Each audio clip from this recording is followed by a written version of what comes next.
I think one of the hard lessons, Simon, that I had to learn was that I had to stop trying to figure everything out, and I had to get out of the realm of thought. It's a form of limitation, as odd as that sounds. Connecting with real knowingness and understanding lies beyond the realm of thought, and it even lies beyond the realm of feeling.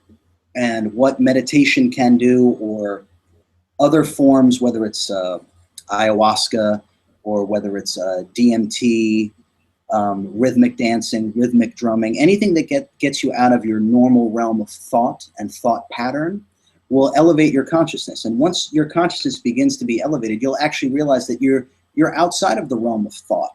It's thought, and figuring out is a low frequency existence. And what I talk about, you can never take the greater reality and squeeze it into the smaller reality. There has to be a degree of enhanced awareness and perception and openness to be able to take this in and not judge it as it's coming in. Because I know in the very beginning, Simon, I think that really messed me up. I would get visuals, or I would get information, or I would get clear audio, which is literally like you're hearing a conversation. And as I'm getting it, I'm trying to figure it out. And you can't. You can't figure it out in the same way that physical reality works, because the greater reality works in a different way. I hope you're enjoying the video. And if you are desirous of going deeper within yourself and deeper with me, make sure you check out my meditation masterclass. It is unlike anything. It's pinned in the comments below. Getting outside of thought is really, really key. You can't figure out the greater reality. You have to experience the greater reality. And it is our natural birthright, and it is who we are. But and this is going to take us into the ego, we're told all that's nonsense. We're told all that's crazy, right? And we're told all that matters is physical reality, and all that matters is your body, and all that matters is how much money you have and what you look like and who you know and blah, blah, blah. It's a system of limitation. And it's a system of limitation that we've accepted. Right. We've accepted because we have been masters of limitation for a very long time. Mm. And part of what is happening is we're starting to realize that it doesn't feel right. There are too many people realizing that there is so much more. They're experiencing it themselves, whether they meditate or it's just a feeling in their heart or something. And we're starting to break the bonds of the limitations that we accepted. And what ties us to the idea of limitations and physical reality, the ego is what is used to tie us down.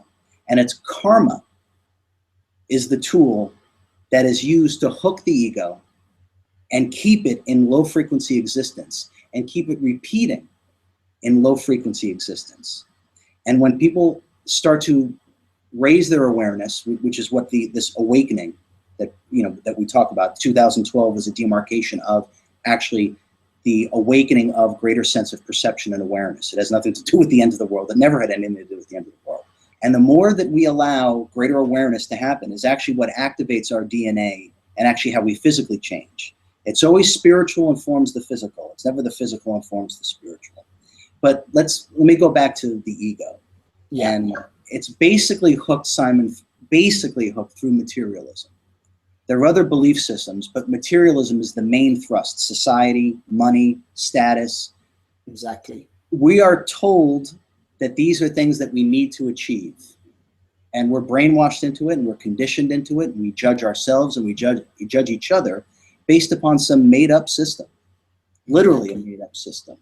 Yeah. And we're breaking free of it, but until you can see what your belief systems are, right?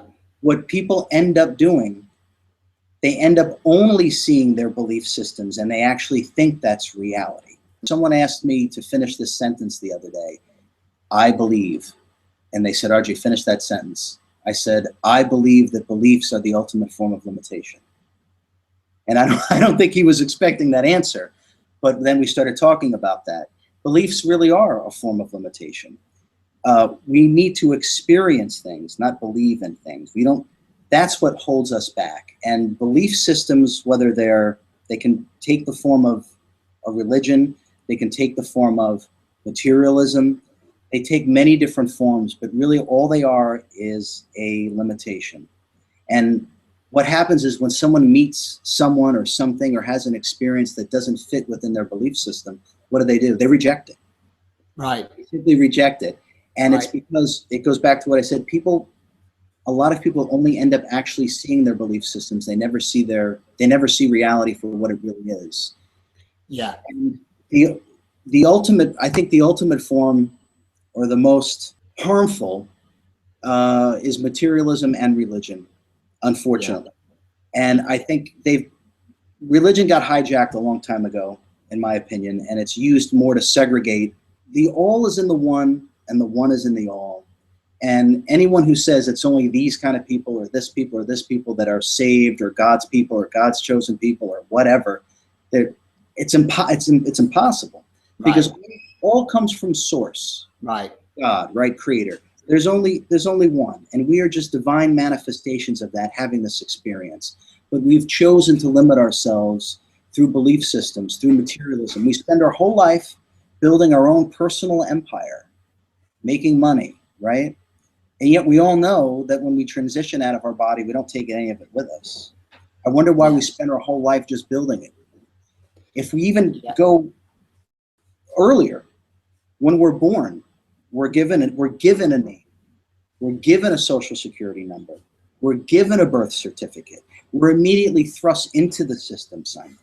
Yeah. Immediately. We are immediately indoctrinated into a system of materialism from day one. But the point of the awakening is to actually see our own awakening reflected back to us through the eyes of everyone else and what we experience. So we're all remembering. And the only way to have that happen is to have it happen down here in a physical body, so you can see everything reflected back to you. Just like you said, when you start to really look at things, you start to really see them for what they are. And so you're seeing your own awakening, Simon, reflected back to you through the actions and through the reality around you, which is why we're here. I hope you enjoyed the video. Now, if you are desirous of more of the real you, and less of your conditioned, agitated mind, if you know that you can create a life that you're not leading right now, but you know you can, check out my meditation masterclass. It's pinned in the comments below.